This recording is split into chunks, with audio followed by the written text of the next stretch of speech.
pour commencer, je vous présente les 4 intervenants qui vont donc introduire un petit peu cette table ronde et cette discussion. De gauche à droite et de droite à gauche pour vous, Pierre-Alain Chib, qui est actuellement titulaire de la chaire en bioéconomie industrielle à Neoma Business School à Reims. Pierre-Alain Chib est à l'origine un prospectiviste, un économiste et prospectiviste. Il a travaillé beaucoup avec le CDE sur ce qu'on appelait les projets sur l'avenir. De manière générale, donc il s'inscrit maintenant dans ce qu'on appelle la bioéconomie industrielle, comme l'indique le nom de sa chaire, et vous expliquera plus avant, évidemment, ce que signifie ce terme. À sa droite, Marc Roquette, qui est l'ancien président du groupe Roquette, qui est l'un des leaders mondiaux, vous savez peut-être, de ce qu'on appelle la végétochimie, ou de la chimie du végétal, qui consiste donc à produire des substances variées à partir du végétal, entre autres l'amidon, mais aussi les polyols ou même le bioéthanol maintenant. Donc Marc Roquette ensuite vous parlera en particulier de son expérience dans un groupe de travail sur les énergies renouvelables auquel il a participé en liaison avec Jeremy Rifkin dans la région Nord-Pas-de-Calais, et qui a apparemment un petit peu modifié sa vision sur l'énergie. Donc l'énergie évidemment faisant partie de cette bioéconomie au sens large. Ensuite, Jacques Weber, qui est un économiste et anthropologue qui a travaillé longtemps au CIRAD, qui a dirigé le département d'économie de l'IFREMER, l'Institut français de recherche pour l'exploitation de la mer. Il a une grosse expérience en particulier de la pêche et de la mer dans les années 80. Et il a aussi dirigé l'Institut français de la biodiversité. Enfin, Hélène Torgman, qui est une économiste du Centre Paris-Nord, d'économie Paris-Nord, qui est spécialiste du fonctionnement de l'histoire des marchés et de ce qu'on appelle la marchandisation du vivant. Alors à tous, je demanderai peut-être en exposé, en préliminaire de chacun de leurs exposés, peut-être de réagir aux propos de René Passet sur cette, si je schématise un petit peu, sans vouloir être trop réducteur, cette opposition qu'il faisait entre une économie qui ne se remet pas trop en question, une sorte d'économie mécaniste qui appréhende le vivant comme des ressources, et puis une bioéconomie complètement repensée, une économie nouvelle, une vraie économie qui s'inspire, ou en tout cas qui comprend ce que c'est que le vivant, ses interdépendances, ses modes de régulation propres, son langage en quelque sorte, et qui, à ce moment-là, en étant conscient de ces caractéristiques du vivant, peut être une économie responsable et qui ne détruit pas la planète. Alors à chacun d'entre vous peut-être une réaction brève et ensuite chacun d'entre vous expose un peu une vision de ce que c'est que cette bioéconomie, de son expérience, son regard sur ce terme de bioéconomie. Alors on commence par Pierre-Alain Chib, donc titulaire de la chaire de bioéconomie industrielle à Neoma Business School. Appuyez sur le bouton rouge. Voilà.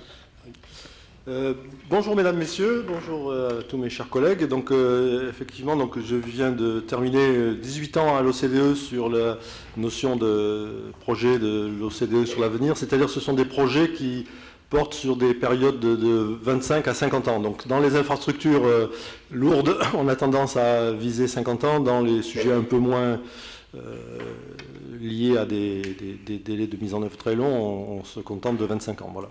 Donc c'est à ce titre que j'avais participé à plusieurs travaux depuis une quinzaine d'années, et ça rejoint notre sujet d'aujourd'hui. C'est-à-dire, une des premières choses que nous avions discuté en 1997, c'était de savoir si les biotechnologies avaient le potentiel ou la capacité à déclencher une forme de création d'un nouveau paradigme, ce qui a été évoqué ce matin dans la première conférence. Et puis ensuite, nous avons travaillé sur le secteur agroalimentaire lui-même, sur son intégration à long terme. Et puis en 2009, nous avons publié ce rapport qui s'appelle Bioéconomie 2030, qui est très utilisé par les gouvernements, les pays membres de l'OCDE, mais aussi la Commission. Et je crois qu'ils nous ont même demandé de reprendre certains passages in extenso. Voilà. Alors, effectivement, je rejoins cette idée qu'il y a une notion de nouveau paradigme derrière ce concept de bioéconomie. Et même, on peut presque parler du 6e cycle de Kondratiev, c'est-à-dire que finalement, tous les 50-60 ans, on voit apparaître des technologies de rupture qui affectent l'ensemble de la société. Et donc, la question qui peut se poser, c'est plus quand est-ce que ça pourrait arriver que de savoir est-ce que ça va arriver. Donc, c'est un petit peu classique dans les phénomènes de scénario à long terme, c'est de se dire il y a un certain nombre de conditions qui sont réunies pour qu'il y ait l'avènement d'une bioéconomie. Maintenant, quand, par quel bout ça va commencer, de quelle manière, ça c'est beaucoup plus difficile à prévoir. Alors, on le retrouve dans l'entreprise, hein, je pense que M. Roquette pourra le confirmer. Cette distinction entre mathématiques, physique et biotechnologie, elle existe aussi dans le milieu des ingénieurs. Je constate souvent qu'il y a une difficulté de dialogue entre des ingénieurs du type 1 et des ingénieurs du type 2, parce qu'effectivement, les disciplines sont relativement moins déterministes quand on parle de biotechnologie que lorsqu'on parle de la physique. Alors, les questions de définition maintenant, en quelques mots. L'OCDE, dans ce rapport que je viens de citer, nous avions adopté une définition relativement conforme à l'esprit de l'OCDE, c'est-à-dire de dire finalement c'est en quelque sorte l'application, l'exploitation des sciences du vivant appliquées à tout domaine qui fera l'avènement d'une bioéconomie. Et donc, dans ce sens-là, bien sûr, c'est extrêmement transversal puisque ça touche au premier chef la santé, le secteur agricole lui-même ou les industries agroalimentaires, la chimie verte ou les produits biosourcés, et puis aussi les océans, donc la partie biotechnologie marine. Alors, la définition, elle n'est pas aussi stricte qu'elle en a l'air parce qu'on dit, bon, biotechnologie, génie des procédés, hein, bien sûr, donc c'est un peu le contexte, la science et la technologie qui pourraient permettre d'arriver à une notion de bioéconomie. Alors là où la définition, je trouve, est relativement puissante, c'est que par rapport à ce que j'ai dit sur une notion de cycle de Kondratiev ou sur une notion de paradigme, c'est que pour qu'il y ait une économie bio, il faut que finalement on ait le type de transformation de la société que l'on, par exemple, on est en train de vivre avec l'Internet ou les technologies de l'information. C'est-à-dire que ça change les modes de production, donc toute l'industrie productive, que ça ait un impact sur la consommation et finalement que ça ait un impact sur les styles de vie. Et si vous regardez les technologies de l'information aujourd'hui, l'économie de l'Internet, on est bien tous convaincus qu'on est bien dans ces trois domaines. C'est-à-dire qu'on a vraiment une révolution au sens de paradigme parce qu'on a bien ces effets sur la façon dont la production est organisée, la façon dont la consommation se développe et en même temps l'effet sur les cycles de vie quotidiens de tous les consommateurs citoyens. Donc il y aurait bioéconomie au sens, j'allais dire, de notre tradition, entre guillemets, OCDE, le jour où vous aurez ces trois développements, c'est-à-dire des changements sur la production, des changements sur les modes de consommation et des changements sur les styles de vie. Donc voilà, c'est pour ça que c'est relativement difficile à prédire. Alors vous savez qu'on utilise des codes couleurs un peu pour signifier qu'il y a en gros 4 ou 5 grands segments. Donc la santé c'est rouge, l'agriculture c'est vert, la chimie verte ou la bioéconomie industrielle c'est blanc, et puis la biologie marine c'est bleu.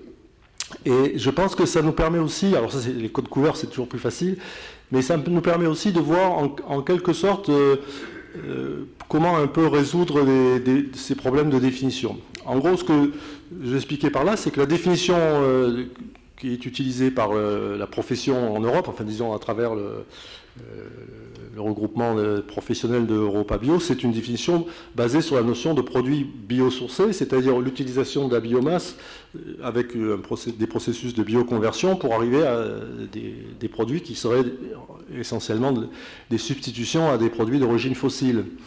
Et là, on est obligé d'être un peu plus tolérant parce qu'aujourd'hui, dans une définition de bioraffinerie, telle que, par exemple, Jean-Marie Chauvet vous l'expliquera cet après-midi, dans une définition de bioraffinerie, on ne peut pas être exclusivement bio. Donc, on va utiliser parfois des catalyseurs, des processus qui sont peut-être de la chimie traditionnelle. Donc, on est obligé d'avoir une définition un peu moins stricte que la définition de l'OCDE, qui, au passage, est aussi la définition des États-Unis et de beaucoup de pays dans le monde.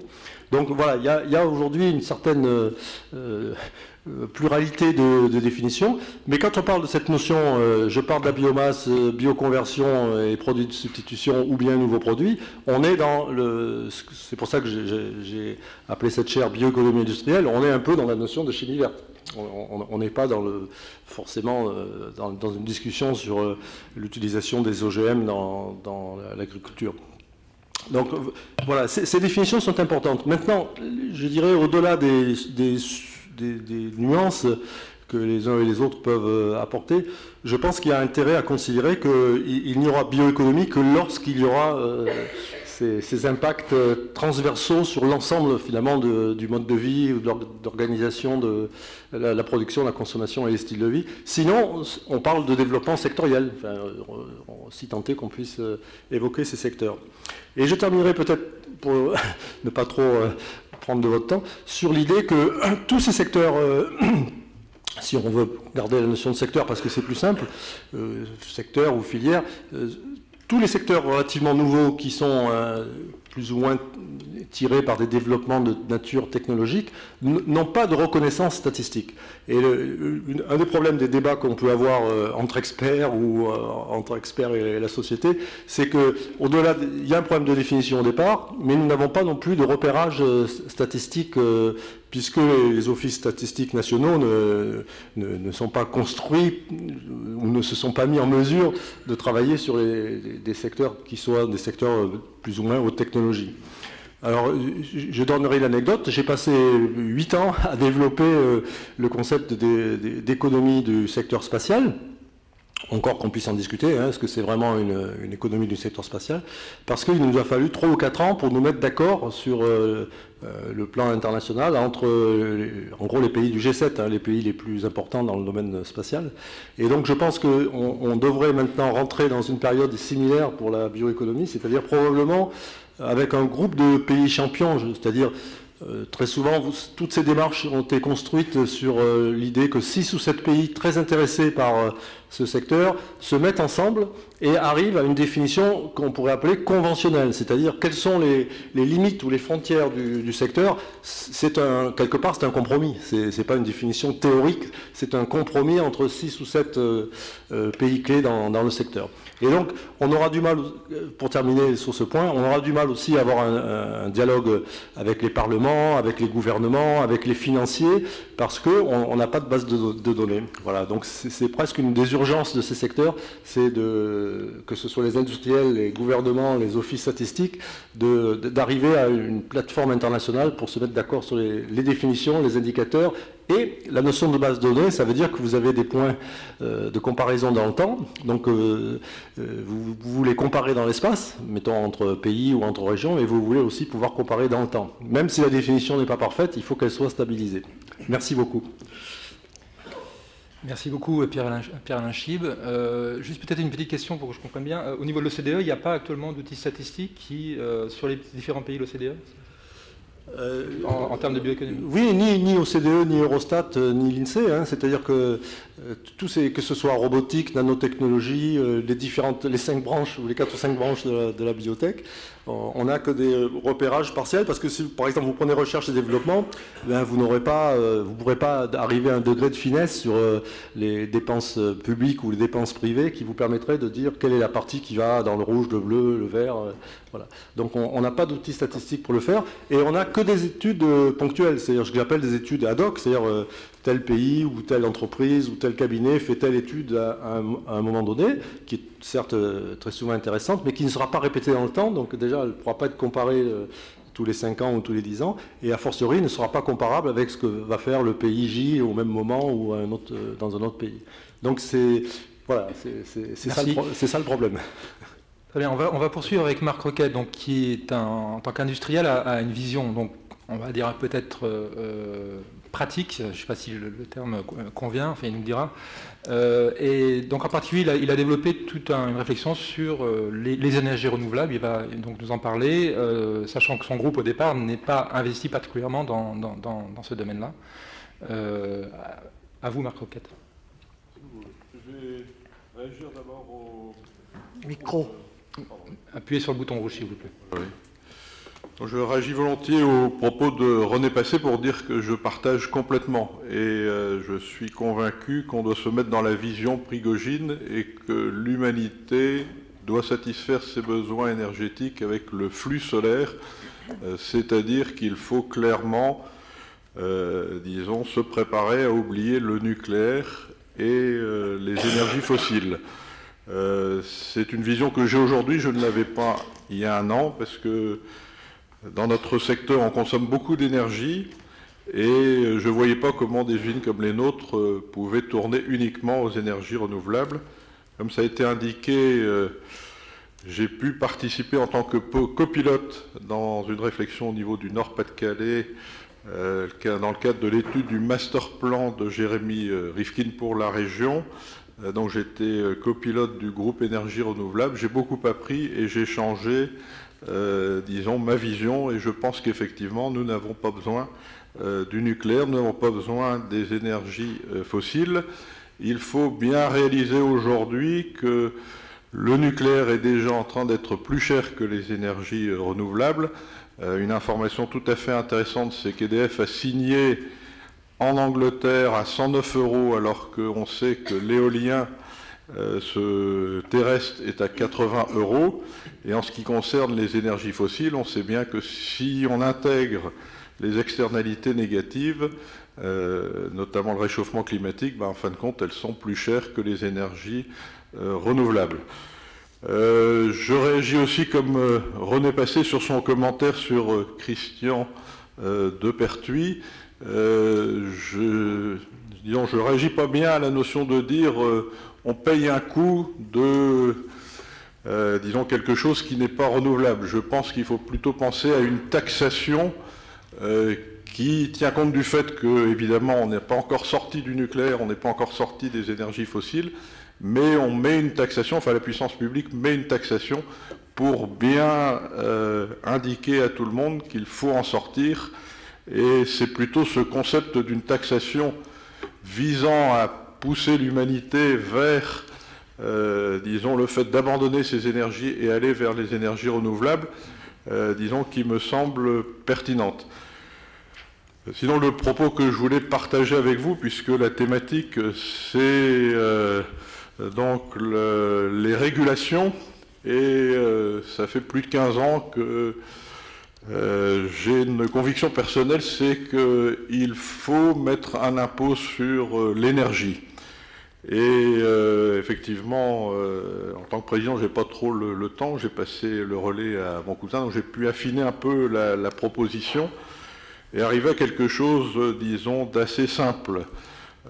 C'est-à-dire la TVA, et c'est quelque chose qui doit se faire au niveau européen. La TVA n'a pas beaucoup de sens parce qu'en fait c'est un impôt sur le travail qui favorise le chômage. On voit d'ailleurs dans l'actualité récente les commentaires sur les clubs hippiques qui, avec la hausse de la TVA, viennent bien dire qu'il va y avoir augmentation du chômage. Donc la TVA n'a pas beaucoup de sens. Donc pourquoi ne pas se lancer dans l'idée de dire on substitue la TVA par l'impôt sur l'énergie, de façon à ce que l'État récupère le même montant. Il faut savoir que la TVA alimente 50% du budget de l'État, et c'est quasiment la même chose dans tous les pays de l'Union européenne. En fait, quand on essaye de faire le calcul, on arrive à récupérer autant que la TVA avec une taxe au mégawatt primaire de 50 €. Et un peu la nouveauté dans ce concept, c'est qu'on taxe aussi les énergies renouvelables.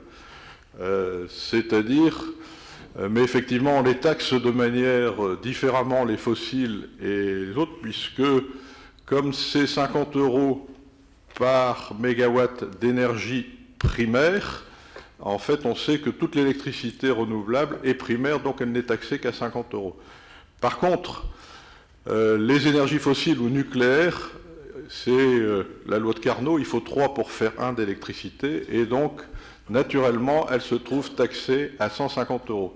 Et on voit que le 100 € de différence est clairement là pour montrer à tous les opérateurs que c'est plus la peine, disons, d'aller dans cette direction-là. Et il faut savoir que le flux technologique qui déboule tous les jours est considérable. J'aime à citer que l'humanité capitalise le savoir à raison de 10% par an. Et donc si on veut visualiser où sera la technologie de l'humanité en 2100 par rapport à 2000, c'est une multiplication par 13 780. Et donc il est important que le flux technologique soit orienté vers ce qui est le plus dans l'intérêt de l'humanité, c'est-à-dire les énergies renouvelables, et pas comme aujourd'hui, on voit qu'évidemment ce flux technologique déboule toujours un peu partout, et notamment encore sur les énergies fossiles, et le gaz de schiste en est une manifestation, disons, un peu, j'allais dire, malsaine.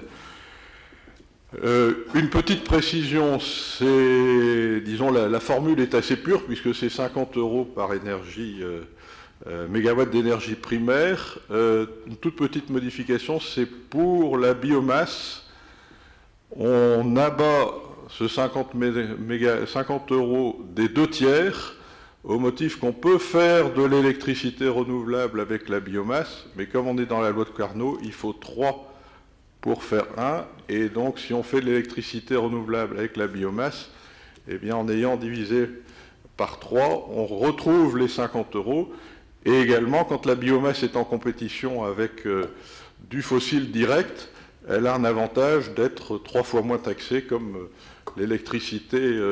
Donc il y a juste cet élément. Alors l'une des critiques qu'on peut faire, et je pense que ce qui explique que ceci n'a jamais été tellement mis en place, c'est tout de suite lever de bouclier des industries. Alors, donc si on raisonne au niveau de l'Union européenne, des industries à fort contenu énergétique qui vont dire, bah oui, mais on va perdre notre compétitivité, c'est pas faisable.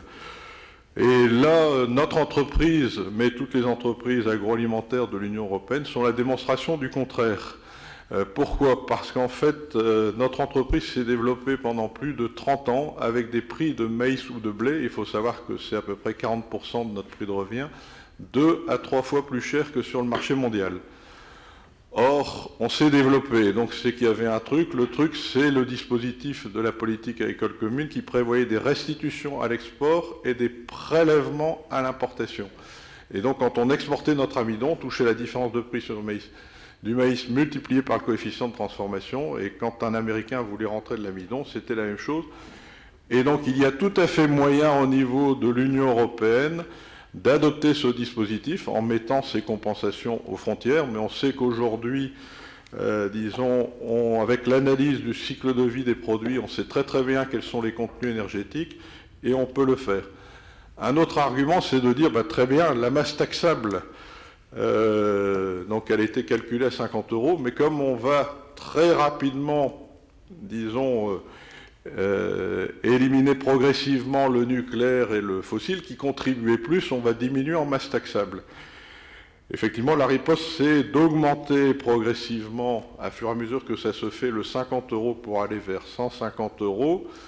Et ce qui est tout à fait intéressant de constater, c'est que les énergies renouvelables, même taxées à 150 €, le contribuable français paiera moins qu'il ne payait en 1950 en termes d'euros constants. Et on voit qu'avec effectivement ce type de régulation, donc on obtient bien l'efficacité énergétique, puisqu'on incite effectivement tous les citoyens à être économes en énergie pour diminuer la charge d'impôt. On facilite la transition énergétique puisqu'il y a dans ce mécanisme une différenciation. Et également, la bonne nouvelle, c'est qu'on pousse l'humanité dans l'économie circulaire, puisqu'on peut vérifier de manière constante, dès qu'on regarde un process d'économie circulaire par rapport à un process d'économie linéaire, à chaque fois, le process d'économie circulaire consomme moins d'énergie que celui linéaire. Et donc, en mettant l'impôt, également, on favorise, disons, l'évolution vers l'économie circulaire. Merci à vous. Merci, Monsieur Roquette. Juste une question, ce prix de 50 €, vous l'avez élaboré dans votre groupe de travail ou c'est un chiffre qui vous est venu par vos propres... Non, c'est simplement le calcul, disons, du montant de la TVA par la consommation énergétique française. mais disons, on peut faire le calcul sur tous les pays européens. Les niveaux de TVA sont à peu près similaires et les niveaux c'est à peu près proportionnel. Donc, disons, ça boucle. Mais le 50 € a bien été calculé par rapport à ce que ramène la TVA. Et petite précision, il faut voir que pour le consommateur contribuable, disons, au changement de système, il ne voit rien, puisqu'en fait, quand vous consommez, enfin disons, il y a forcément de l'énergie dedans. Donc au départ, ça ne lui change pas grand-chose. La seule chose, c'est que progressivement, il va avoir tendance, puisque l'impôt sur l'énergie va modifier un peu les prix, il va avoir tendance à plutôt consommer des choses avec moins de contenu énergétique que, disons, qu'avec du contenu énergétique. On entend bien que c'est une incitation au changement de voilà, comportement de consommation. L'idée, c'est vraiment de rendre systémique par la fiscalité, donc par la régulation, la transition énergétique, l'efficacité énergétique et l'économie circulaire. C'est-à-dire que, en tant qu'industriel, et là, je pense qu'un industriel responsable en matière de développement durable, c'est celui qui est proactif au maximum dans le sens du développement durable, dans la limite de la rentabilité. On dit bien, d'ailleurs, le développement durable, c'est les 3 P, people, planet et profit. Et on ne peut pas demander à un entrepreneur de sacrifier le profit, sinon son entreprise meurt. Et donc, si jamais on amène les opérateurs à faire des choses qui sont contraires à l'intérêt général, c'est à la puissance publique d'intervenir pour remettre les opérateurs dans un cadre qui les incite à faire ce qui va dans le sens de l'intérêt général. Et effectivement, je suis tout à fait convaincu de ce qui a été dit par René Passet. Il faut que l'humanité se mette dans le flux de Prigojine, et donc il faut absolument qu'on ait le contexte d'environnement législatif qui nous amène bien, disons, à reposer uniquement sur les énergies renouvelables. Et alors la bonne nouvelle, c'est que la quantité d'énergie renouvelable, et ça a été un peu ma découverte en travaillant, en fin de compte, les quantités sont très largement là.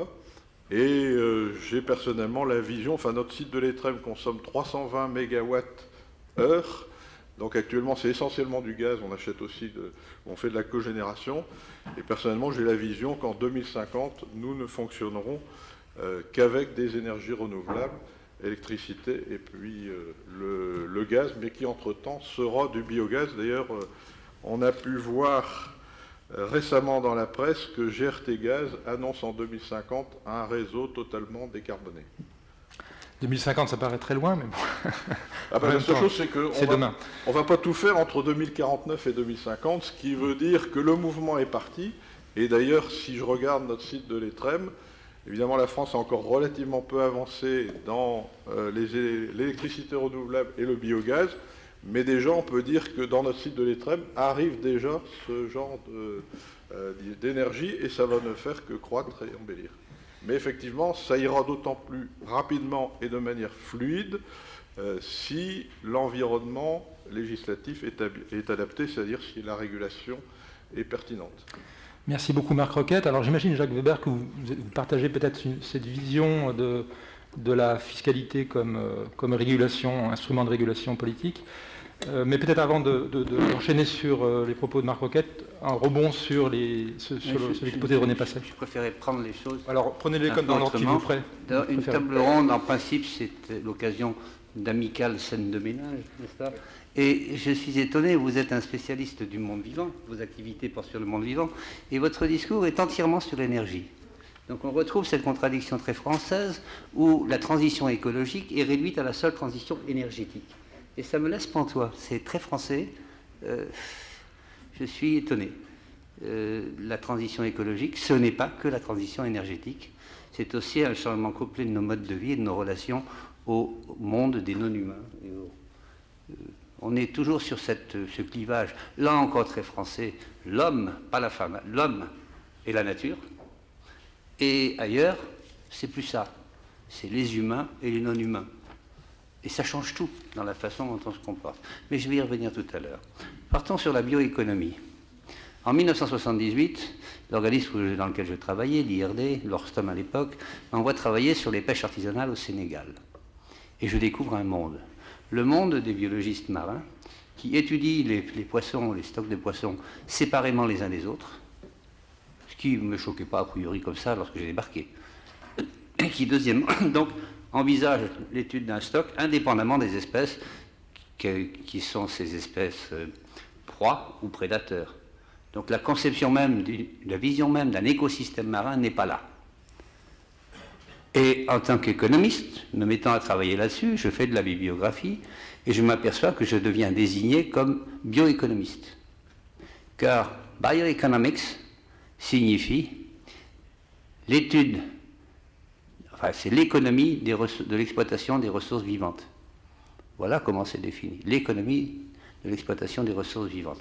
Et la source académique de cela, je ne conteste pas les physiocrates, et je suis d'accord avec René, mais la source bibliographique n'est pas Georgescu Roentgen, qui lui n'a jamais fait que de l'énergie, c'est Scott Gordon, The Journal of Political Economy, 1955, Dynamic of Resources Exploited by Humans. Et le deuxième monument de la littérature, c'est Colin William Clark, 1990, Mathematical Bioeconomics, chez Wiley & Sons. Donc ça, c'est les monuments de ce qu'on appelle bioéconomie comme branche de la science économique, dont je pense même bien que René Passet. Très rapidement, lorsque je me mets dans ces travaux, je m'aperçois qu'ils ont un modèle très très complexe, non, compliqué, non, simpliste. C'est un modèle logistique, une courbe en cloche. Le temps est absent de ce modèle. On raisonne à l'équilibre, toutes choses égales par ailleurs, la mortalité naturelle est constante, l'environnement ne bouge pas puisqu'on est à un instant. Et puis on nous explique qu'on passe par un optimum qui s'appelle en anglais Maximum Sustainable Yield, MSY, et là on nous dit cette chose stupéfiante, si l'on arrête l'exploitation à ce niveau de pression sur les ressources, on peut continuer à exploiter le stock jusqu'à l'infini des temps. Donc d'un modèle dont le temps est absent, on extrait une vision sur l'infini des temps. Je trouve ça fantastique. Mais ce n'est pas tout. Si vous regardez la définition du développement durable par la commission Brundtland, la définition officielle, un niveau de développement qui satisfait les besoins de la génération présente tout en préservant pour les générations futures la possibilité de satisfaire les leurs, vous êtes dans le modèle de Schaeffer. Vous êtes dans le modèle de Schaeffer et on va vous sortir d'un modèle dont le temps est absent un discours sur les générations futures.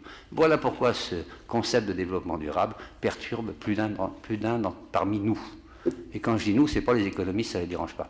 Je parle de la communauté des, j'allais dire, des anthropo-écologues. Voilà. Donc très rapidement, au bout d'un an ou deux, je me dis, ça ne va pas. Ça ne va pas, d'une part, ces notions d'équilibre et d'optimum, ça suffit. Deuxièmement, je n'ai pas affaire à une ressource, j'ai affaire à des ressources qui interagissent et qui interagissent aussi avec une ressource qui est absente de la réflexion, qui est les êtres humains qui exploitent ces ressources et qui ont des problèmes qui ne sont pas dans l'eau, qui ont des problèmes à la maison ou dans les champs, ou etc. Donc on passe tout de suite à cette vision dont parlait René tout à l'heure, qui est une vision non pas sectorisée, mais globale. Ça n'empêche pas que je puisse me focaliser sur un élément du système, mais jamais sans prendre en compte l'ensemble du système. On passe donc du compliqué au complexe. Mais le problème encore là, c'est que nos dirigeants ou nos économistes viennent de plus en plus des grandes écoles, ont été formés dans les classes préparatoires, et dans ces classes préparatoires, on les a dressés à résoudre des problèmes compliqués, pas complexes, compliqués, et en plus formulés par d'autres. Donc, reformuler les problèmes, c'est quelque chose qui n'est pas spontané, et mes étudiants me l'ont démontré au cours des années. Donc, c'est pas si facile. Voilà l'évolution ma propre évolution de bioeconomics vers une anthropologie écologique. Alors, la bioéconomie dont il est question ici, elle est pour moi un objet bizarre. D'abord, c'est un pléonasme.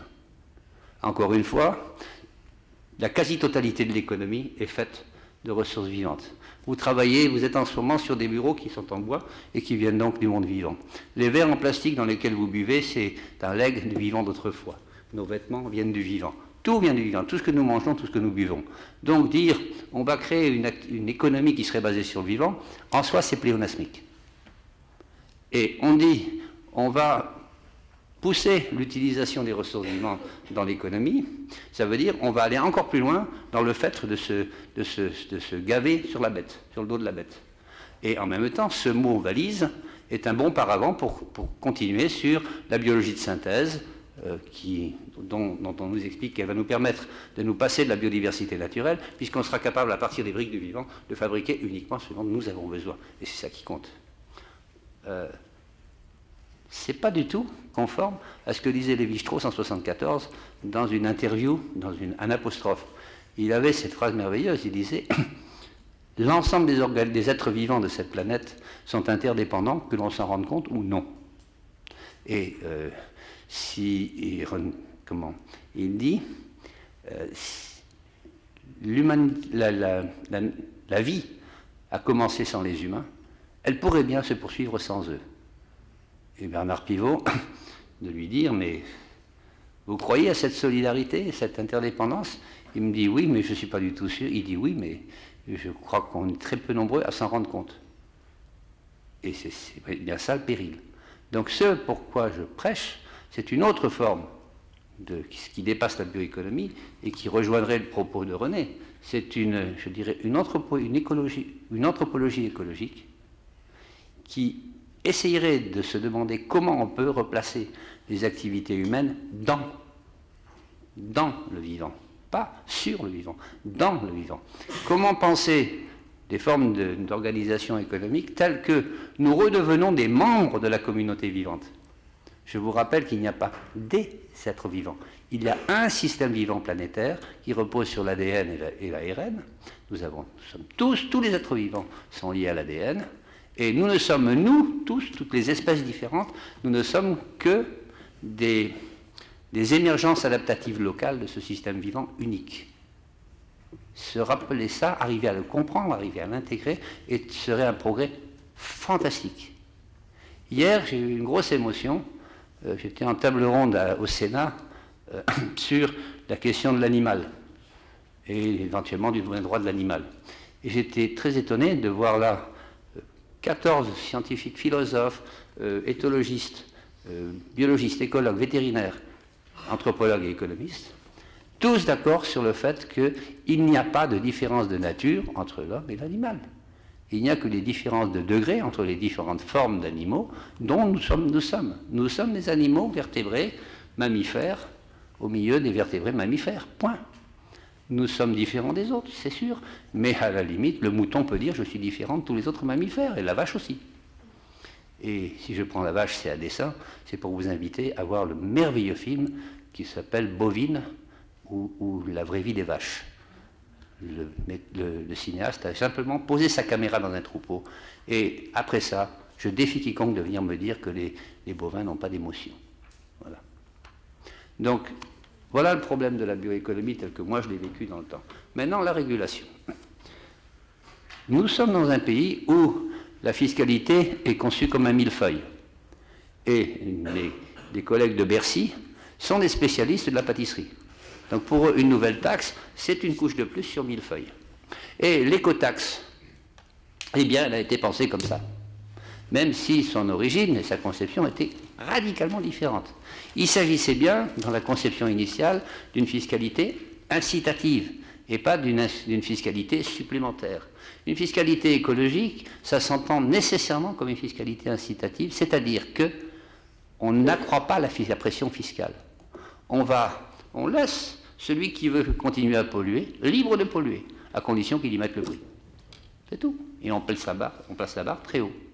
Et grâce à ce que lui va payer, eh bien on va subventionner celui qui accepte de changer de modèle de production et de ne plus polluer. Là, on entre dans la fiscalité incitative, dans la fiscalité écologique. Mais il y a un petit problème, c'est que la plupart des collègues économistes s'accordent sur un point. On ne peut pas faire une taxe écologique. Ou bien on entre dans un système fiscal écologique, ou bien on ne fait rien. Mais une taxe écologique, ça ne fait pas sens. En Suède, où ils sont très avancés sur le problème, et je vous rappelle qu'il y a la Suède, le Danemark, la Hollande, la Norvège, le Royaume-Uni et l'Allemagne qui ont commencé à basculer vers les fiscalités écologiques. La Suède est la plus avancée.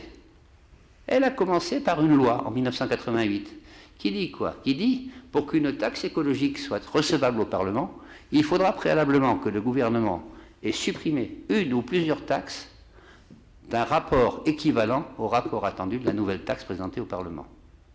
Donc là, les choses étaient claires et la confiance établie avant même que l'on commence le basculement. Et les Suédois, ils sont allés en confiance. Et comme ils étaient les seuls à y aller, ils sont allés très progressivement. Et ils en sont aujourd'hui, je crois, à quelque chose comme 15% de leurs recettes fiscales qui reposent sur la taxation écologique. Voilà. Et ils en sont à plus de 100 € de taxe carbone par tonne. Et personne ne se plaint dans le royaume de Suède.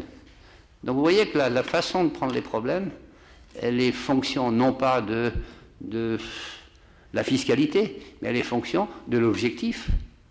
Et l'objectif, cher monsieur, c'est que quand on aura du biogaz dans 50 ans, pour la ville de Nantes, il faudra l'amener avec des pipelines sous l'eau. Parce que dans 50 ans, au rythme où va le changement climatique, Nantes, l'Atlantique sera en amont de Nantes. On n'est pas à 2 degrés, on est à plus que 4. Ça, sachez-le, ça ne se dit pas trop, mais on est à plus que 4 à l'horizon 2100. Ça veut dire que dès 2060, dès 2050-2060, Aigues-Mortes est redevenue Aigues-Vives si ce n'est pas l'île d'Aigues, si ce n'est pas la ville 10 en Méditerranée. Et l'Atlantique est en amont de Nantes. Donc voilà les données du problème. Et c'est pas, quand on dit 2100, tout le monde réagit comme si c'était dans un siècle. Demandez-vous quel âge ont vos enfants en 2050. Et là, vous avez la clé du problème et l'urgence, comme le disait René Passet, de passer à d'autres modes de régulation et à une autre conception de l'économie qui nous réconcilie avec le fonctionnement. Moi, j'aime pas la réconciliation avec la nature parce que la nature, elle s'en fout. Mais la réconciliation avec le fonctionnement de l'écosystème planétaire. Voilà. Et pour finir, je voudrais rappeler à tout le monde le schéma que donnait René Passet dans L'économie qu'est le vivant et poser une question. Puis-je vous demander de lever la main, celles et ceux qui ont lu L'économie qu'est le vivant dans la salle? Ça fait... c'est pas vrai. Bon, vous avez le nombre, c'est pas beaucoup. Je vous invite à le lire. Mais il y a surtout un schéma que vous connaissez tous par la déformation qui en a été l'objet et pas par son origine. René Passet représentait les choses comme suit.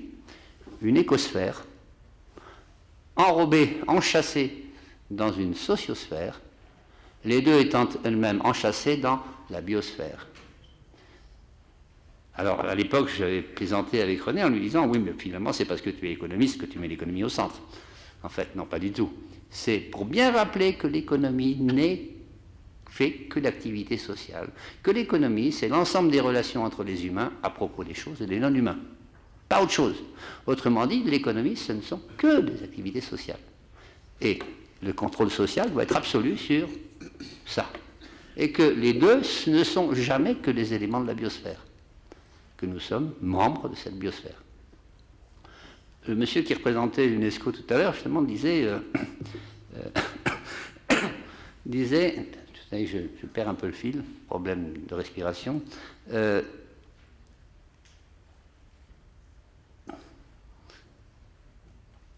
oui, sur le développement durable. Vous avez tous entendu parler des 3 piliers, l'économique, le social et l'environnemental. En fait, c'est une déformation complète du dessin originel.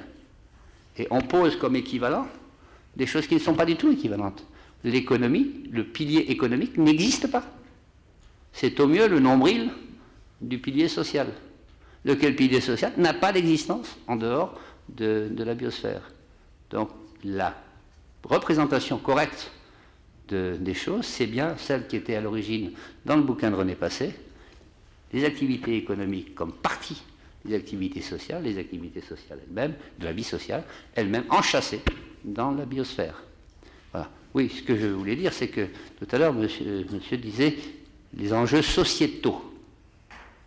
Or, ce mot, pour nous, est une agression.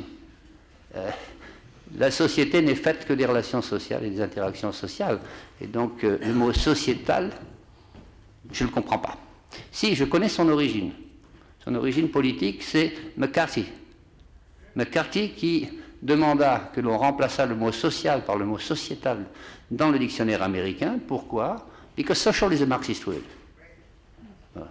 Donc, en France, si je dis ça, c'est pas pour le moi en lui-même, c'est parce que René disait il nous faut un nouveau paradigme. Tout le monde le ressent plus ou moins qu'il nous faut un nouveau paradigme. Mais beaucoup de gens s'imaginent que fabriquer des mots, ça va constituer un paradigme. Donc on nous fabrique sociétal pour bien distinguer le propre du sale. Le sociétal, ce sera les structures de la société, et le social, ce sera les syndicats et puis la santé. Et puis on nous invente aussi des formes de pensée molle, comme par exemple autour. On ne débat plus d'un sujet ou à propos d'un sujet, mais on débat autour. J'ai même un étudiant qui m'a expliqué que sa thèse serait construite autour de la question suivante, et je lui ai immédiatement demandé s'il tirait à l'arc pour éviter de prendre des flèches dans les fesses, s'il centrait ses flèches autour de la cible.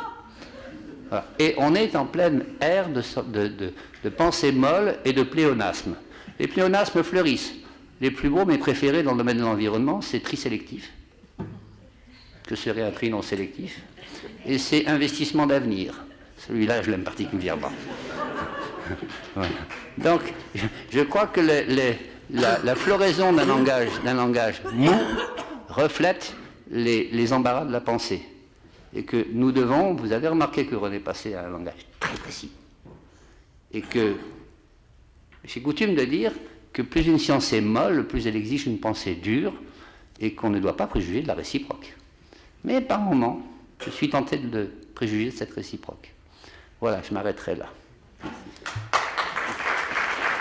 Merci beaucoup Jacques Weber.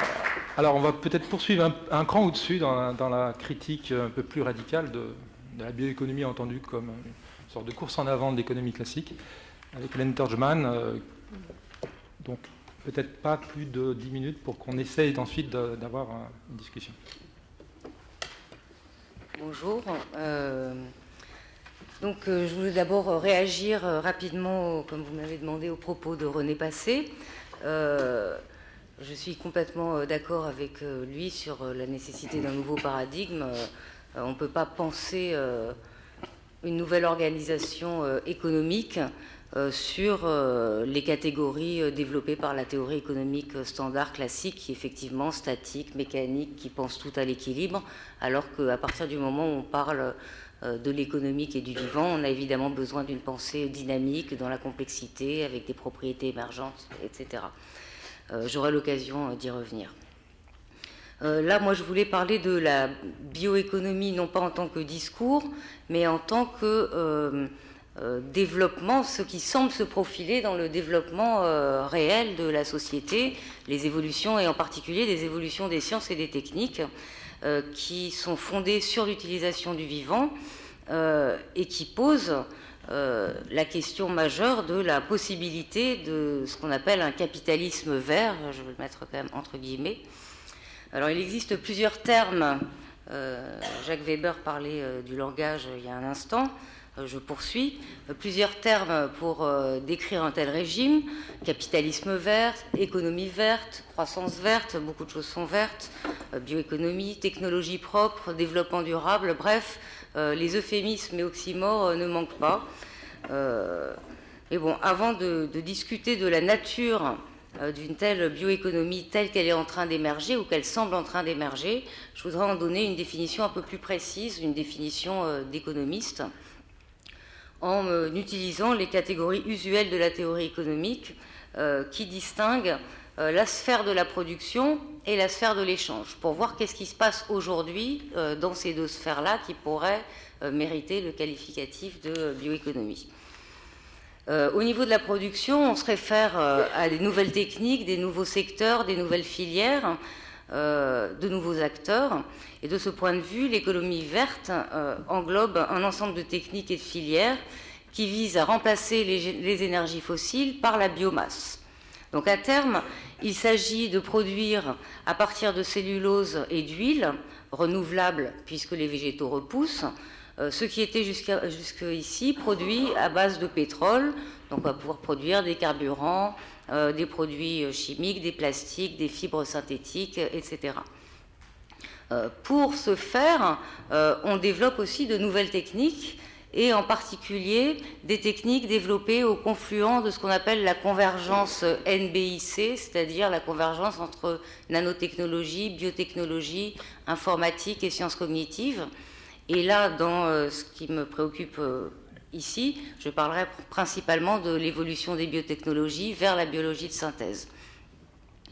La biologie de synthèse et ses techniques permettent de fabriquer des nouvelles formes de vie qui n'ont jamais existé auparavant sur Terre, donc en particulier de nouveaux micro-organismes, des levures, des bactéries, qui vont permettre de dégrader la cellulose ou l'huile en précurseur de carburant, par exemple, ou en carburant.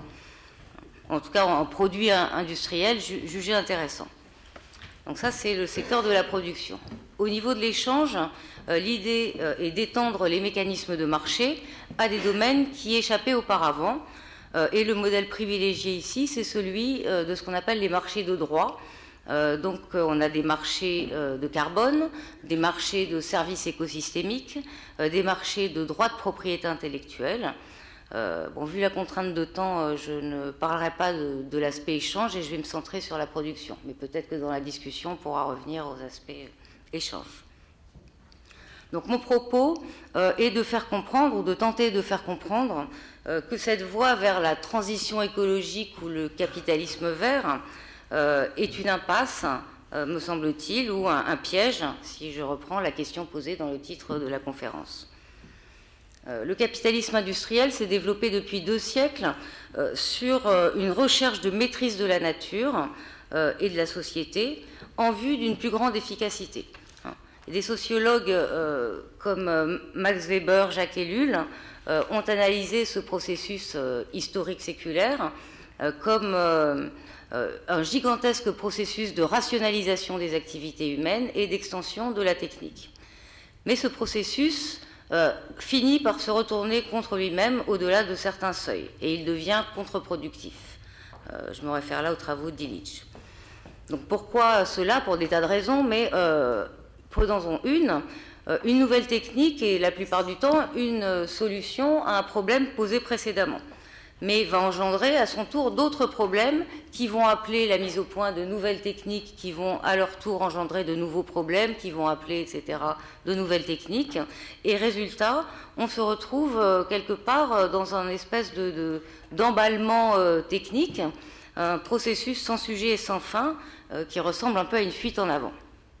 Donc je voudrais illustrer ça assez rapidement par le cas des biocarburants ou agrocarburants, en général biocarburants pour leurs défenseurs et agrocarburants pour les détracteurs.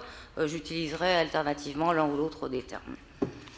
Donc on a développé, face à tous les problèmes d'épuisement des énergies fossiles, d'augmentation continue des émissions de gaz à effet de serre, etc., on a l'idée de fabriquer des carburants à partir d'huile ou de sucre, d'amidon, qui sont donc des matières végétales, donc renouvelables, et leur combustion produit moins de gaz à effet de serre. Alors, 2 générations de biocarburants la première génération de biocarburants, qui existe depuis 10-15 ans, sont principalement obtenus à partir du maïs et de la canne à sucre pour l'éthanol, et d'oléagineux comme le soja et le colza pour le biodiesel. Aujourd'hui, les effets pervers de ces agrocarburants sont bien connus. Je vous renvoie en particulier à un rapport de la FAO en 2008, mais il y a d'autres sources. Premièrement, ça conduit à une extension des monocultures intensives, souvent des monocultures OGM d'ailleurs, et avec tous les effets néfastes de l'agriculture productiviste. Appauvrissement des sols, pollutions diverses et variées, concentration des exploitations et disparition des petits paysans avec son corollaire, l'exode rural, pouvoir de plus en plus grand des industries semencières et agroalimentaires. Deuxièmement, une déforestation massive pour étendre les surfaces cultivées. Là, le cas du soja Roundup Ready en Amérique latine est malheureusement emblématique. Troisièmement, un changement dans l'affectation des terres cultivées. Une part de plus en plus grande des surfaces cultivées sont destinées à la production de carburant, alors même qu'une partie de la population mondiale ne mange pas à sa faim. Donc ça renvoie au débat qui est connu sous le terme de food versus fuel. Hein. Donc il y a un vrai dilemme, on choisit ou de produire du carburant ou de produire de la nourriture. Quatrièmement, ça produit, cette intensification ou cette agriculture intensive produit une homogénéisation et une standardisation des plantes cultivées et une standardisation des pratiques associées à ces cultures.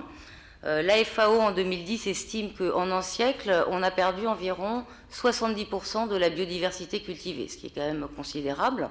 Quant au savoir-faire traditionnel, il tombe dans l'oubli. Et pour finir, le bilan carbone de ces biocarburants de première génération n'est pas vraiment clair. Selon les types de cultures et de méthodes de transformation, on arrive à des chiffres comme quoi, pour produire 1 litre de biocarburant, il faut consommer entre 0,6 litres et 1,3 litre de pétrole. Donc s'il faut consommer plus d'1 litre de pétrole pour produire 1 litre de biocarburant, là encore une fois, c'est tout à fait contre-productif. Donc ce n'est pas une solution technique adaptée au problème du changement climatique, parce que ça a des effets sociaux et environnementaux plutôt désastreux. Donc on doit se poser la question, face à ça, que faire? Que faisons-nous? Ce qu'on fait, c'est encore une fois, ça relève de cette fuite en avant, on va chercher à mettre au point des carburants de 2e génération qui permettront d'éviter les problèmes posés par les carburants de 1re génération. Et donc on fait un pas de plus dans la même direction. Les agrocarburants de 2e génération utilisent les techniques de la biologie de synthèse. Donc je vais aller très vite, je pense qu'on y reviendra cet après-midi aussi. L'idée générale, c'est d'utiliser la biomasse, c'est-à-dire l'ensemble des organismes vivants et morts qui existent sur la Terre. Bon là, plutôt d'utiliser la biomasse comme stock de cellulose et d'huile, qui seront les matières premières pour la transformation en carburant par des micro-organismes qui sont spécifiquement fabriqués pour cela. Donc on fabrique des micro-organismes capables de dégrader tel ou tel type de plante, etc., pour avoir du carburant. Donc ce sont ces techniques de la biologie de synthèse qui vont permettre de dégrader des plantes qui ne seront pas des plantes alimentaires, si possible, hein, puisque un des problèmes vient de l'affectation des sols et du fait que où on choisit de faire du carburant, ou on choisit de faire de la nourriture. La biologie de synthèse, avec ces nouveaux micro-organismes, permet d'utiliser, par exemple, des arbres à croissance rapide, et donc on va faire des plantations de peupliers, etc., et d'autres choses du même genre, ou bien des résidus de culture, ce qui ne vient pas en concurrence avec la nourriture. Donc de ce point de vue-là, c'est effectivement intéressant. Mais tout d'abord, bon, ces micro-organismes ne sont pas passés par les filtres de la sélection naturelle, puisqu'ils n'ont jamais existé auparavant dans le vrai monde, dans la nature. Donc ça pose quand même des problèmes d'incertitude technologique assez importants. Ensuite, la plupart, donc plein de sources différentes de cellulose peuvent être envisagées.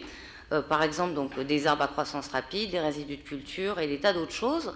Mais ce qui se passe en ce moment, c'est qu'on cherche que l'ingénierie génétique est très intéressée à mettre au point des cultures OGM qui iront en fait avec les micro-organismes que l'on a développés et fabriqués par ailleurs. Donc on va modifier des espèces et des variétés végétales pour qu'elles soient plus facilement dégradables par les micro-organismes que l'on a fabriqués à côté. Résultat, ça ne va pas diminuer la culture intensive, au contraire, on risque de voir se développer encore des cultures OGM qui sont des cultures intensives et productivistes, et ce qui va nous ramener aux problèmes posés par les agrocarburants de 1re génération. Donc ce n'est pas vraiment optimal. Dernier point, l'instrumentalisation et la réification de la vie, cette volonté prométhéenne de maîtriser la nature qui nous a menés là où nous sommes aujourd'hui, s'approfondit encore. Aujourd'hui, il ne s'agit plus tant de maîtriser la vie que de la recréer, parce que les formes existantes sont jugées pas assez efficaces. Il y a des scientifiques aujourd'hui qui pensent sérieusement reprogrammer ou modifier les processus de la photosynthèse, parce que celle-ci pourrait être plus efficace si elle était modifiée. Donc c'est quand même, me semble-t-il, d'un point de vue philosophique, une démarche d'apprenti sorcier. Et ça va, du fait de la complexité, et là encore je rejoins ce que disait René Passé, être dans cette attitude-là, un peu prométhéenne, revient à nier la complexité des interactions naturelles. Elles sont tellement complexes qu'il est impossible à un modèle mathématique quel qu'il soit, et donc à un cerveau humain, d'en tenir compte et de pouvoir prévoir tous les effets. D'ailleurs, par nature même, les systèmes complexes présentent cette particularité d'avoir des propriétés émergentes, c'est-à-dire des propriétés qu'on ne pouvait pas imaginer auparavant, donc de la nouveauté. Ce qui veut dire, dans ce cadre-là, des incertitudes technologiques décuplées.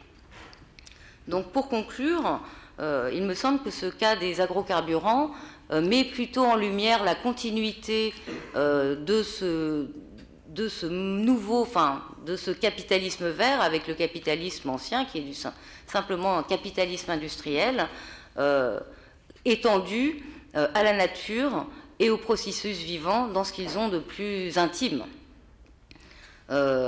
Donc pour sortir de là, là c'est encore une fois, c'est qu'un pas en avant, et il me semble qu'il faut plutôt repenser nos modes de pensée très profondément, repenser nos modes de production, nos modes de consommation, nos valeurs, et pas simplement s'engager dans une course technique à court terme avec une vision très courte. Voilà. Je vous remercie de votre attention. Merci Hélène Turgeman.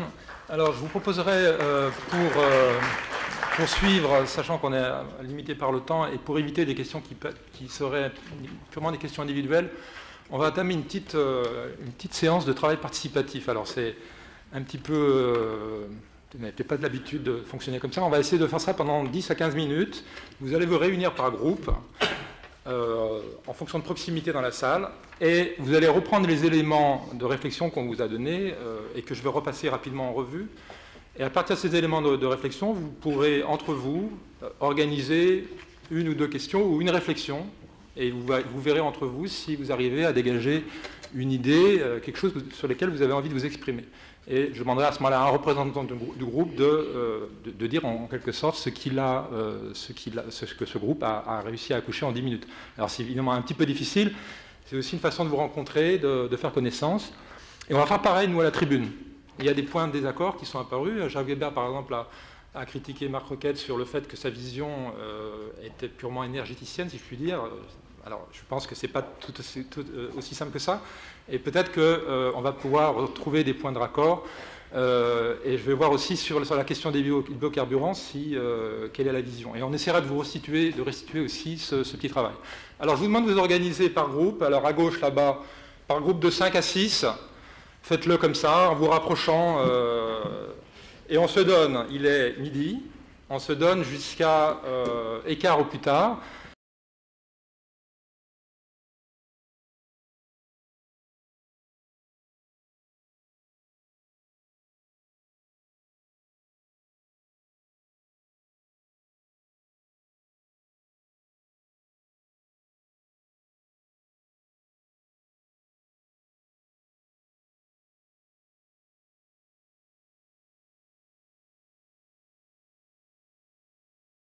Je représente le groupe 27 bis et je suis Gwenaël Kervajan, administrateur de l'Institut Inspire.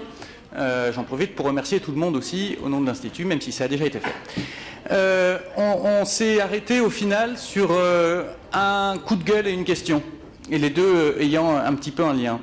La question était celle de finalement la transition, parce qu'on a bien compris qu'il y avait dans la perception, dans les paradigmes, un gros écart entre notre système actuel et le système qui serait idéal, qu'on peut commencer à esquisser au travers de ce qui a été dit. Et parmi les questions sur cette transition, comment est-ce que vous voyez s'articuler les démarches plutôt montantes et les démarches plutôt descendantes? Est-ce que vous imaginez que cette transition peut se faire de manière relativement continue, ou est-ce que nécessairement il va y avoir des ruptures, et lesquelles, comment on les organise, comment on peut les prévoir? Et le coup de gueule qui est un petit peu lié, je vous dirai à la fin pourquoi. Comment se fait-il que nos économistes soit absolument incapable d'avoir des outils d'analyse systémique de la microéconomie comme de la macroéconomie. À chaque fois qu'on pose la question, tout le monde dit « Ah mais vous vous rendez compte, c'est très très compliqué, que serait la physique si un électron pouvait penser ?» Ouais, d'un autre côté, en matière de climat, ce qui est quand même un truc relativement complexe aussi, on a bien réussi au travers du GIEC à avoir un discours, des outils qui sont aujourd'hui fiables. Et pourquoi, comment se fait-il qu'on n'arrive pas à avoir une sorte de GIEC de l'économie systémique qui nous aiderait à analyser les externalités positives, négatives, que ce soit au niveau RSO pour une entreprise et puis au niveau du développement durable pour un territoire? Parce que finalement, s'il y a des choses qui nous empêchent peut-être d'avoir des démarches montantes, c'est des structures économiques qui sont beaucoup trop cloisonnées.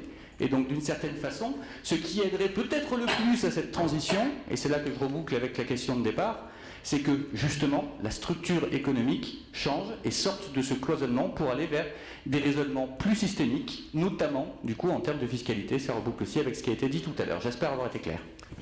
Michel Maruca, Société Verdeco. Il y a eu beaucoup de points de vue différents chez nous, donc on n'a pas réussi à vraiment centrer un axe de réflexion. Il y a eu pas mal de personnes ont demandé, mais est-ce qu'il ne faudrait pas en fait une gouvernance mondiale pour stresser l'importance d'une gouvernance mondiale pour essayer de tirer un peu l'humanité vers le haut. Et tant qu'il n'y a pas cette gouvernance qui nous tire et qui nous guide, on n'y arrivera jamais, on va tous rester désorganisés. Et puis il y avait un autre axe qui est plus côté vivant et anthropologue où on voulait stresser positivement M. Weber en disant qu'on croit, nous,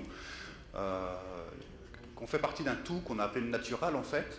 On est tous des personnes intègres et des êtres vivants intègres, indépendants, mais on appartient tous à un tout, à un ensemble d'êtres vivants qu'on appelle le natural, qu'on a appelé le natural pour réussir à réfléchir intellectuellement. Voilà. Ouais, alors il y a beaucoup de... Et ce tout, excusez-moi, mais je ne comprends pas très bien l'idée. Oui. Ce tout natural... Je m'assois, c'est plus facile pour parler. Mais c'est vrai que c'est un peu bas. L'idée, c'était de stresser le fait qu'on est tous ensemble, vivants, qu'on appartenait, qu'on est tous ensemble, quoi. Donc on a mis un mot dessus pour pouvoir mieux réfléchir. Mais après, il y a des divergences sur la conscience. Est-ce que les animaux ont la conscience ou pas? Donc on va peut-être pas aller plus loin sur cette réflexion-là. Bernard Léon, secrétaire général adjoint de l'Association française des ingénieurs de l'environnement. La première question qui s'est dégagée dans le groupe, c'était sur quoi faut-il, tout compte fait, s'accorder? Parce que dans tous les débats que nous connaissons, un exemple a été donné, les écologistes qui ne comprennent pas, en gros, le chimiste, ou qui sont en opposition très facilement avec le chimiste, alors qu'on pourrait peut-être trouver des passerelles pour l'accord. Le deuxième point qui a été mis en avant, c'était comment mettre en lien l'économiste. Il y a plusieurs écoles chez les économistes, avec les scientifiques, ou n'étant pas scientifique moi-même, mais je ne dirais pas qu'il y a plusieurs écoles, mais il y a des approches diverses. Donc comment mettre en lien ces deux catégories qui sont appelées à nous parler et à nous éclairer et à communiquer, pour enfin arriver au troisième point qui était comment rendre compte des échanges que nous avons entre nous, qui ont été à la tribune, qui vont se poursuivre cet après-midi, comment rendre compte pour que les gens se réapproprient avec clarté ce qu'on dit et retrouvent justement cette place dont on a parlé tout le long de la matinée, leur place dans le vivant. Voilà les trois choses que j'ai à peu près. Et l'importance du vécu. Et l'importance du vécu. Alors, quelqu'un a témoigné que la meilleure façon d'y arriver, c'est de le vivre, mais nous sommes 7 milliards et il est différent, il n'est pas si facile que ça. J'aimerais bien vivre ce que font les 7 milliards de personnes sur la planète personnellement. Non, mais c'était un peu ma réponse, excusez-moi, mais la place du vécu, donc. Nous aussi, nous sommes un groupe avec des optiques et des préoccupations assez différentes, donc ça ne va pas être très très simple.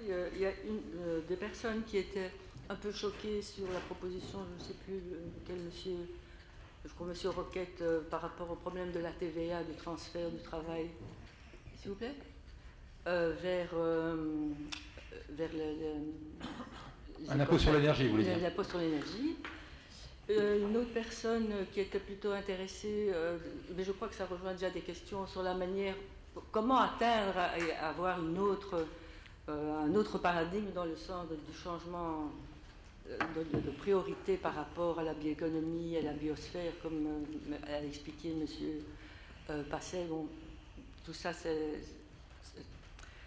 ça remet les choses en question, mais le problème, c'est de savoir aussi comment y arriver et quels sont les instruments nécessaires. Alors, il y avait aussi une question qui me préoccupe aussi, et ça, c'est par un petit clin d'œil à M. Weber qui parlait du flou de certains termes. Je suis tout à fait d'accord avec vous. Mais il me semble quand même qu'il y a des terminologies qui apparaissent et qui ne sont pas si innocentes que ça. C'est comme, par exemple, les services écosystémiques. Ça m'a assez frappé parce que j'ai une formation scientifique et moi, je dirais plutôt une fonction et une propriété des écosystèmes. Alors, je n'ai pas pu me faire, faire le lien avec les accords généraux sur la commercialisation des services. Et je crois que là, je rejoins la préoccupation. Le deuxième point, malheureusement, Madame elle n'a eu le temps de développer, c'est-à-dire d'étendre les mécanismes de marché dans d'autres domaines. Et je crois que ça me semble important à développer. Donc je représente notre groupe. Alors, on a mettez bien le micro, asseyez-vous, parce que je pense que debout, en fait, on n'entend pas trop loin du micro. Voilà, donc on parle souvent, enfin on a beaucoup parlé un petit peu... Mettez bien le micro devant votre quelque bouche. Chose comme si finalement la bioéconomie ou on va dire peut-être le progrès était dans une forme de course à la technologie ou un rapport avec la science, et on se disait mais est-ce que finalement déjà ça ne serait pas un progrès de s'intéresser à l'existant et de ce qui a même existé auquel on ne s'intéresse plus, et si on s'y intéresse plus, il va disparaître. Donc toute une richesse de ce que l'humanité et la nature a déjà produit, s'y intéresser tellement qu'on l'a détruit tellement à tout à l'heure que si on commence déjà pas à se poser cette question, on risque de passer à côté de beaucoup de choses, y compris peut-être aussi une innovation technologique qui resterait à débattre. Donc ça, c'est la première question. Est-ce que innover, c'est déjà pas s'intéresser à l'autre, à ce qui existe, à ce qui a existé, et pas toujours penser que le futur est dans ce qui n'existe pas?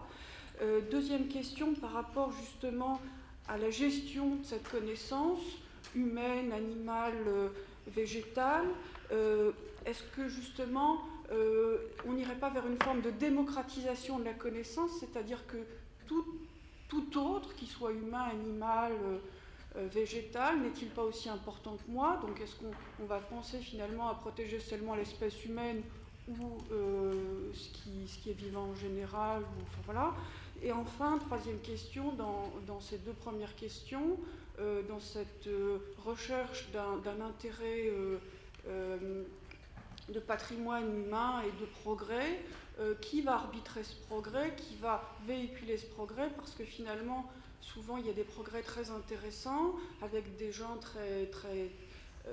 très initiés, mais qui sont tellement intéressés par ce qu'ils font dans leur domaine, qu'on ne véhicule pas justement cette connaissance, aussi intéressante puisse-t-elle être, et que parfois ces personnes oublient de se dire, mais l'intérêt, c'est pas forcément de faire des choses très très intéressantes, c'est aussi de savoir les véhiculer, les communiquer, de savoir convaincre, et de se dire, bah voilà, et à travers ça aussi, et ça c'est ce qui est intéressant, c'est que quand on commence à s'intéresser au-delà de la connaissance aux autres, pour que cette connaissance profite aux autres, et ben à ce moment-là, on rentre dans une communication et on peut aussi débattre de cet intérêt, parce que être convaincu d'une bonne chose, c'est bien, quand on la communique, après d'autres gens peuvent dire, mais voilà, on pourrait peut-être améliorer les choses, ou est-ce que cette idée est finalement la plus importante, il n'y en a peut-être pas d'autres, plus prioritaires. Voilà, c'était les trois domaines sur lesquels Ok, merci beaucoup.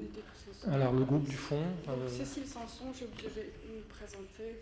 Je représente le groupe du fond. Nous avons parlé de trois axes. Tout début, c'était la question de la fiscalité. Est-ce que c'est un moyen pertinent ou un instrument efficace pour provoquer provoquer ou accompagner la transition vers une économie alternative. La deuxième, c'était autour de la connaissance. Est-ce qu'il faut justement, on parlait de démocratisation de la connaissance, comment on fait pour provoquer cette conscience au niveau global? Est-ce qu'il s'agit d'un univers ou d'un plurivers? Et enfin, sur l'éthique, si c'est une solution concernant les cultures intensives, etc., est-ce que c'est une alternative à la dépendance de la sanction chiffrée? Merci. Il y avait aussi une autre personne qui voulait ajouter quelque chose. Oui, en conclusion, on entend tout le temps, Julie Lannes, on entend tout le temps qu'effectivement il faut changer nos modes de consommation, notre façon de consommer, et donc d'en consommer, celui qui est à la base de tout, c'est le consommateur. Le problème, c'est qu'il manque effectivement de connaissances et d'informations, il est aussi paresseux et ce genre de choses. On a évoqué ensemble comment pourrait-on changer les choses. On s'est dit les politiques, non, les politiques sont la solde des lobbies économiques. Les lobbies économiques, on a peu d'espoir sur le fait de faire changer Monsanto et d'autres personnes comme celle-là. Et donc on s'est dit, celui qui a vraiment le pouvoir et qui soutient tout ça en dessous de tout, c'est le consommateur. Comment le faire changer? Et pour ça, c'était aussi, même par rapport aux politiques et tout, il fallait que ce soit international. Il faut que tout le monde ait le même état d'esprit.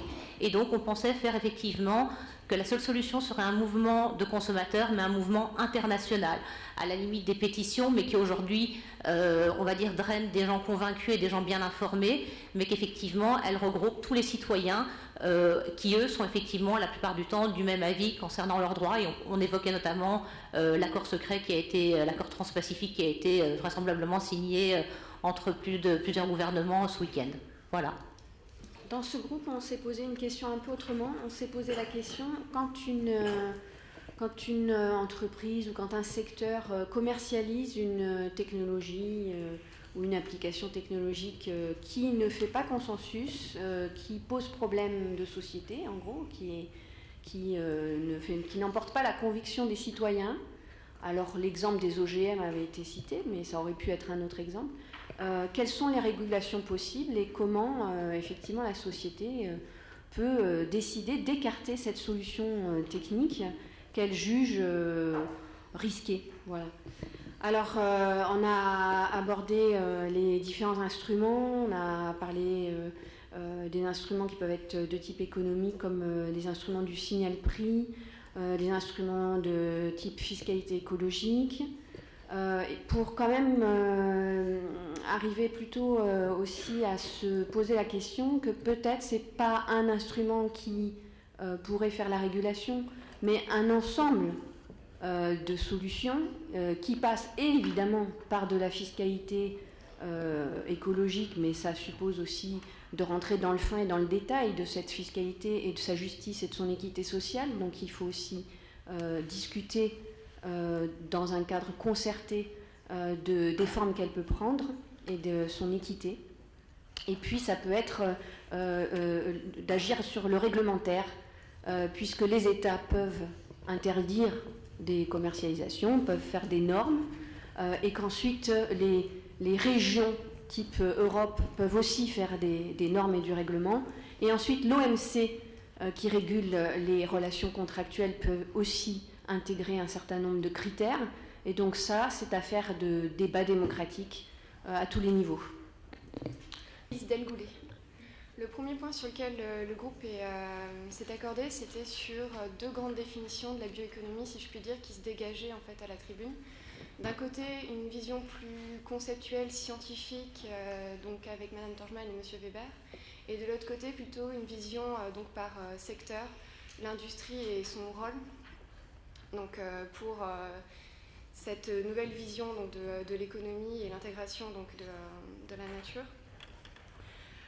Et du coup, on en est venu à deux grandes questions. La première qui porte sur les systèmes complexes et l'économie, la bioéconomie, pardon. C'est comment ces deux visions de la bioéconomie, donc plus conceptuelles et plus industrielles, peuvent s'approprier les systèmes complexes. Ce qui rejoint un peu ce qui a été posé aussi comme question précédemment, sur quoi peut-on s'accorder.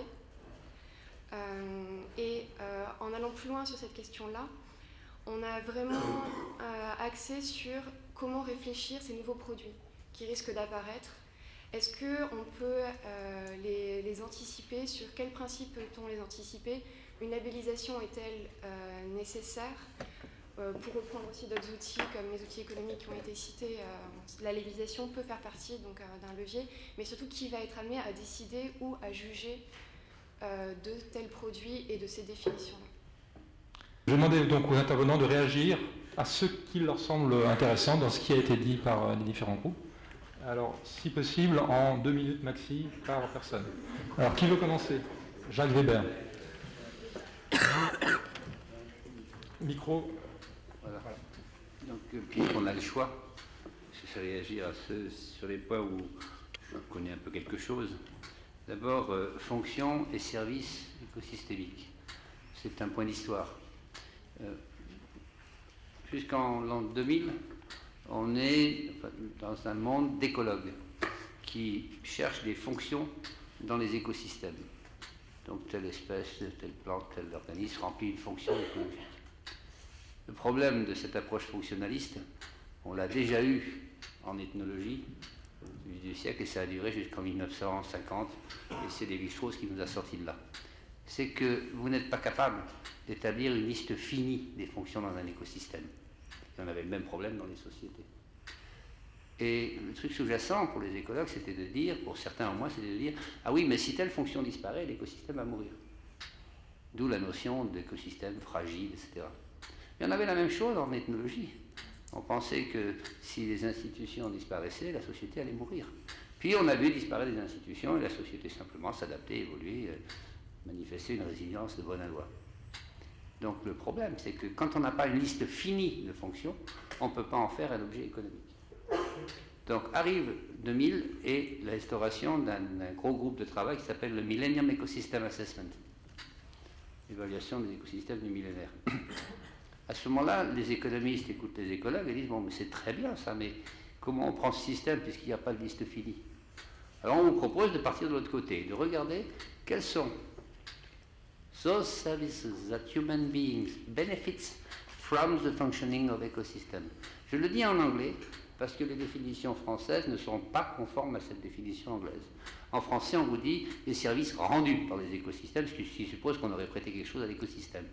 Ou les systèmes fournis, les services fournis par l'écosystème, ce qui donne déjà l'idée qu'on pourra mettre une liste de prix à l'entrée du fournisseur. Non, ces services dont les humains bénéficient du seul fait du fonctionnement de l'écosystème dont ils sont des membres. Il n'y a pas de notion marchande derrière, du tout. Et ils arrivent, les économistes, à établir une liste finie de services. Mais je ne dis pas qu'elle est bonne ou mauvaise, je dis qu'ils arrivent à établir une liste finie. Ils disent, ben voilà, nous avec ça on sait travailler. Et les écologues s'accordent sur cette liste de services. Mais le petit démon de l'écologue est jamais totalement endormi. Et ils sont repartis vers l'amont en essayant de voir quelle fonction coder pour quel service. Je dis coder parce qu'on est comme dans le truc de la génomique, dans l'histoire de la génomique, où au début on a dit un gène code pour une protéine, puis on s'est aperçu qu'un gène pouvait coder pour plusieurs protéines, voire plusieurs gènes pour une seule, et certains gènes ne codaient pour rien. Donc c'est pour ça que la notion de service, elle a remplacé dans le discours économique la notion de fonction. Elle ne l'élimine pas du tout. Mais la fonction, c'est de l'écologie, le service, c'est ce que l'économiste peut être capable de faire avec la notion de fonction. Voilà. Pour le deuxième point, c'était... Oui. C'est sur les outils. Juste pour dire, les outils disponibles systémiques. Simplement pour vous dire que les outils sont là. Les façons de penser sont là. Tout est disponible. Simplement, on a une... C'est pas des écoles, c'est vraiment deux mondes. On a le monde du compliqué, le monde du complexe. Et c'est comme ça dans toute la société, hein, ne croyez pas. Ce n'est pas spécifique à la science économique. J'ai la même chose dans les sciences de la nature. Hein. Donc le truc, c'est que les outils dans l'ensemble sont là, mais les dogmes ne sont pas nécessairement en accord avec les outils dont on dispose. Voilà, c'est pas plus compliqué que ça. Merci. Hélène Torgeman, peut-être. Juste pour rebondir sur ce que disait Jacques Weber par rapport à pourquoi les économistes sont-ils incapables de développer une pensée systémique, je ne pense pas que ça soit si simple que ça. C'est des questions aussi historiques du développement de la discipline qui s'est vraiment constituée sur le schéma de la physique classique, mécanique, et non Et justement, une des choses qu'on citait Prigogine ce matin, une des choses que Prigogine et Stenger sont montrés, c'est qu'il valait bien mieux réfléchir en termes de thermodynamique et de complexité, de dynamique, etc., plutôt que d'équilibre statique. Malheureusement, encore aujourd'hui, dans la discipline des économistes majoritaires, 90% de la profession continue à raisonner, c'est ce qu'on appelle l'école classique ou néoclassique, continue à raisonner dans ce cadre statique et refuse de remettre en question ces choses-là. Donc on se retrouve encore aujourd'hui à être obligé de se battre pour essayer de convaincre qu'une approche dynamique de l'économie est nécessaire. Alors même que si on regarde juste par la fenêtre, on voit bien que tout change tout le temps et que de réfléchir dans un cadre statique, c'est stupide. Mais voilà. Donc là, il y a un problème politique aussi quelque part et philosophique même plus profond. Juste un mot, René Passé a fait l'histoire de cela. Son dernier ouvrage porte là-dessus. Merci. Alors on va poursuivre avec M. Chib et ensuite M. Roquette pour terminer. Oui, peut-être, il faut rester très court, là, peut-être une ou deux remarques générales. La première chose, c'est que dans les exemples qui ont été cités tout à l'heure, on a cité l'exemple de la Suède, et je pense que tout l'ensemble de notre débat ce matin peut pas se réduire, mais disons, est souvent une question de choix collectif. Donc, dans des démocraties aujourd'hui, est-ce que c'est une question de taille? Bon, on peut en débattre, tout le monde n'est pas d'accord, mais comme par hasard, on s'aperçoit que la Suisse, la Suède, je mettrais même en premier le Danemark, sont des pays extrêmement rodés à des débats de société, et qui sont des débats qui informent les décisions de politique publique. Donc, et curieusement, dès qu'on arrive à 60, 80, 100 millions d'habitants, on ne sait plus le faire. Donc, les économistes ont peut-être des problèmes d'outils, mais les gens de sciences politiques ou de gouvernance en ont un autre, c'est qu'on ne sait pas faire de démocratie participative dès qu'on dépasse des millions d'habitants. Voilà. La deuxième chose, c'est que le paramètre qui me semble...